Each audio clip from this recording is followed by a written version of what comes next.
Merci. Merci pour la première journée. On est parti ce matin de la botte et on arrive, on a mis quand même 5 heures à pied, à travers très beau, des 8 sentiers. Et on arrive chez vous.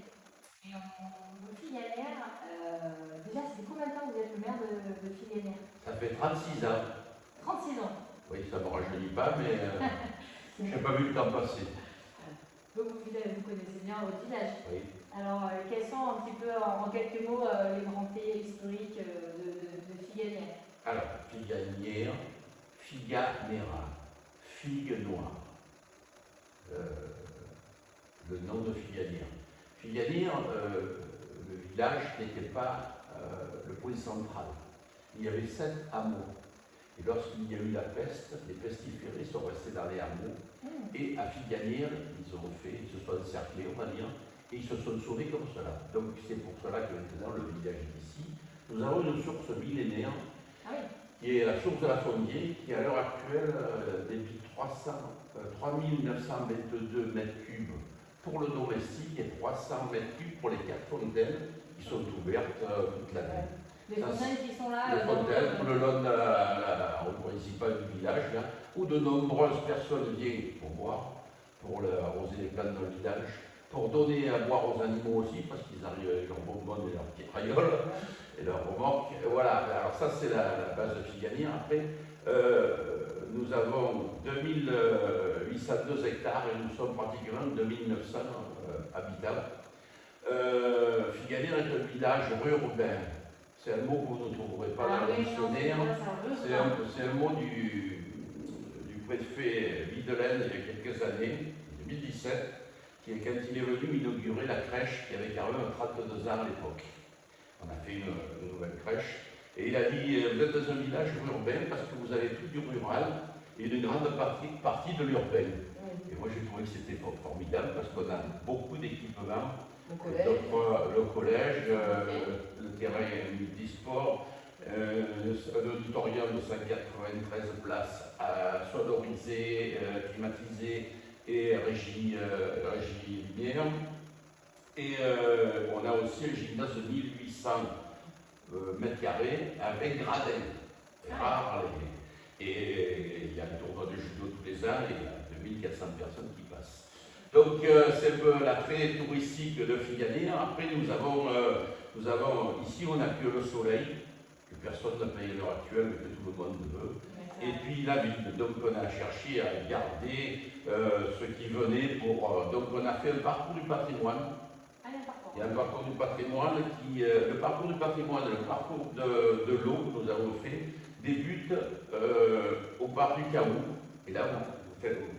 Votre appareil photo sur le QR code et vous suivez, flèche bleue ou flèche rouge, et ensuite, quand vous arrivez à l'église, vous refixez le QR code et ça vous raconte toute l'histoire de l'église et tout ce qu'il y a à l'intérieur de l'église. Donc on a le parcours du patrimoine qui se veut varié, mais qui va au jardin des Senteurs, dans lequel nous trouvons le village des Santons, qui est le seul village de la région PACA à être ouvert toute l'année. Avec des santons? Avec des santons sonorisés, les lumières en fonction du suivi de la sono, on va dire, et qui est gratuit. Je tiens à le dire parce que c'est important. Donc, jardin des Senteurs, à l'heure actuelle, vu la température, il y a beaucoup de fleurs, il y a beaucoup de senteurs, mais le village des Santons, et tout cela est à côté de l'église et a été construit. Nous avons mené 41 tonnes de terre sur un étage, comment dire, tout à la brouette, qui a été construit sur les ruines du château du seigneur de Ventimille, à l'époque, puisque Figuières avait un petit mamelon avec un château, et il a fait le château, mais il n'avait rien de particulier à défendre, puisqu'il était prenable comme pas deux. Les principales manifestations, c'est bien sûr la fête de la musique. On a été classé 3e à PACA il y a 20 ans. Il y a la fête de la figue grise, fin juin. C'est la deuxième année que nous le faisons. Oui, la figue grise, la Saint-Jean. C'est une figue qui fleurit 2 fois, à Saint-Jean et au mois d'octobre. D'accord. Ensuite, nous avons à mois d'avril les florales. Alors les florales, c'est magnifique parce que à partir de la mairie jusqu'à la sortie du village, ben, c'est pas du Malinchina pour commencer, c'est du Malin, pas Figani, on est presque, mais c'est des arboriculteurs, c'est des gens qui viennent vendre leur artisanat et c'est fleuri. Moi, le village est très fleuri, vous l'avez vu un peu ça, hein. Mais on respire au printemps, on respire cette joie de vivre avec les fleurs et la verdure. Ça, ce sont les principales manifestations. Et après tout l'été, et même hors d'été, ben, les 36 associations avec l'armée de bénévoles, je dis, et ça c'est important, il y a 12 millions de bénévoles en France. L'armée de bénévoles ben, organise des manifestations. Là, il va y avoir la fête de la bière avec Choupette, bien sûr. Le 18 octobre, tous les mercredis, il y a les estivales. Alors là, ben, on est 200 et puis on passe un bon moment, il y en a qui dansent, il y en a qui ne dansent pas. On y mange très bien pour pas cher, c'est là aussi, c'est les bénévoles et le chef qui fait la cuisine et tout. Donc on vit comme cela à Figuianière et notre slogan de campagne c'est bien vivre ensemble à Figuianière. Tout simplement parce que nous on donne ce qu'on peut, mais les gens, la meilleure récompense pour les bénévoles, c'est d'avoir du monde aux organisations qui organisent tout ça. Voilà. Donc vous avez une fresque derrière vous, vous avez le village, vous avez 2 écureuils. Alors l'écureuil est l'emblème de Figuianière. Vous voyez le blason, c'est l'écureuil. Mais vous remarquerez. Pourquoi l'écureuil alors? Je vais vous répondre après. Mais vous remarquerez que l'écureuil de Figuianière a les joues moins enflées que l'écureuil de la caisse d'épargne.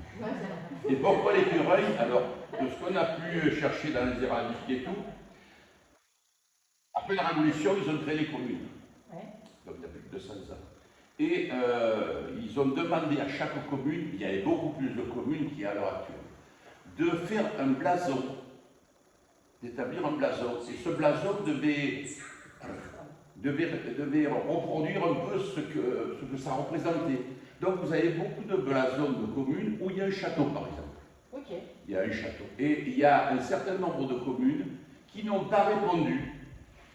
Donc ils sont arrivés, ils ont fait leur calcul et puis ils ont réécrit, ou ils ont envoyé des messagers, ils ont dit de chaque commune, vous allez passer et vous allez demander quel est l'animal qui est le plus souvent. Donc à Figuianière, ben, ils ont dit que c'était les écureuils, il devait y avoir beaucoup d'écureuils. Vous prenez Bargemont, Saint-Bélier, il devait y avoir beaucoup de troupeaux, et tous les blasons ont été conduits comme cela. Donc il y a les historiques, et puis après il y a les divers et variés, j'allais dire. Voilà. Ah oui, alors on a reproduit le cabano, bien sûr, la lavande, il n'y a plus beaucoup de lavande avec le puits, les chevaux, et puis nous avons les vies, et nous avons même le lièvre. Le lièvre est toujours beaucoup plus gros que le lapin. Autrement, la charrette, bon, les outils, et tous les mariages que nous faisons là, les gens ils sont contents parce qu'ils font la photo devant la fresque. Voilà. Autrement, on essaye de vivre le mieux possible à Figuianière. Vous savez, chaque jour suffit sa peine. Exactement. Mais je dois vous dire, je suis un maire heureux. Je dis à la réunion publique tous les vendredis, parce que les gens sont très corrects, honnêtes. Il ne doit pas avoir 1%, il n'y a pas de délinquance. L'année dernière, 0 cambriolage. Des fois, nous sortons la nuit, les gardes. Ben voilà, alors il y en a qui voient le maire à 23h dans une voiture, ils se demandent ce qu'il fait. Ben voilà, on surveille. Voilà, donc moi j'ai toujours vécu comme cela. J'ai été élu pour d'abord assurer la sécurité des concitoyens. Les écoles, ben, les enfants c'est prioritaire. Et alors, je ne sais pas si vous êtes enseignante ou quoi, mais comme les enseignants ne payent rien, ils demandent beaucoup parce que ça coûte cher. Ça c'est pour l'anecdote.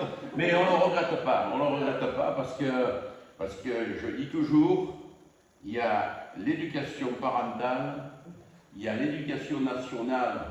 Des fois, il y a la crèche. On commence à sociabiliser à la crèche, si vous voulez.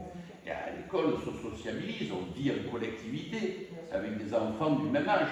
que ce soit garçon ou fille. Puis après, il y a l'éducation associative. Il y a des jeunes dans les associations. Ces jeunes-là, peut-être ont compris que quand ils étaient plus jeunes, il y en a qui se sont occupés d'eux bénévolement, et maintenant ils rentrent dans la société sans qu'on leur demande, le fait que ben, ils aient pu faire des choses que si les bénévoles n'étaient pas là, ben, ils n'auraient pas fait. Voilà, donc voilà, Figalière, bien vivre ensemble.